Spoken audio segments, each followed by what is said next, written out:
107.5, The Game Podcasting, is sponsored by Modern Exterminating, a family-oriented company. Professional, honest, and dependable pest control solutions. We're your one-stop shop for all pests. There was a glaring moment in the game that is getting a lot of conversation coming away from it in terms of what is a catch for touchdowns that got overruled. Now, I thought Nick Carber yesterday had a better case for a catch than what Berrien Brown did in terms of how much the ball did move as he was going to the ground. But regardless, I still think both of those catches should have been considered touchdowns. They weren't. And when you read the rule itself, I get it. But at the same time, when you watch it, it's one of those things like, all right, how are we not considering these touchdowns?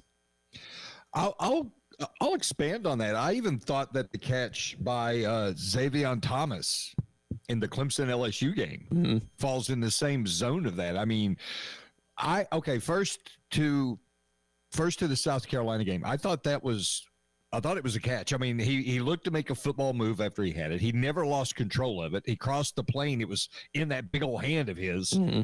How is that not a catch? But in the Clemson LSU game, Thomas, my only question was if it was a touchdown or if he was out of bounds at the half-yard line. Then he ruled it no catch. Mm-hmm.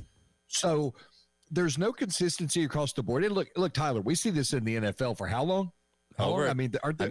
It's been a point of conversation since the Dez Bryant catch against the Packers, which was 10 years ago. But, I mean, it's always been a problem. That just kind of like took it to another level. And since then, we've been like, oh, well, I don't know what a catch is. And even when the NFL's changed their wording of the rule, it hasn't made it any clearer.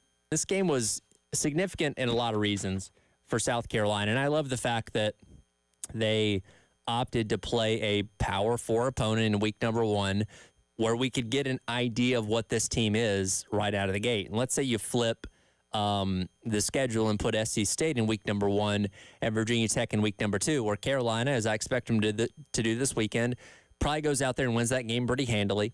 You get backups in. Hey, we'd be able to see Cutter Woods and Aaron Nolan and, a lot more of these freshmen that came in and stuff like that, which is fine. But I wouldn't come away from that game knowing a lot about this team, right? As opposed to playing a Power 4 team. And look, Virginia Tech is not the standard of Power 4 right now. They're not the favorite to win the ACC by any means. Could that change over the course of the year? Sure. But still, they are a Power 4 opponent that is in that upper echelon of FBS, just like all the other Power 4 schools are. And it's a quality opponent to gauge yourself against. And again, I think they could end up being a decent team based on some of the things that I saw yesterday. I don't know if they're going to go out there and win the ACC, but the opinions of them are going to change as the season goes along. But regardless, it's a good measuring stick for where you're at to start the season.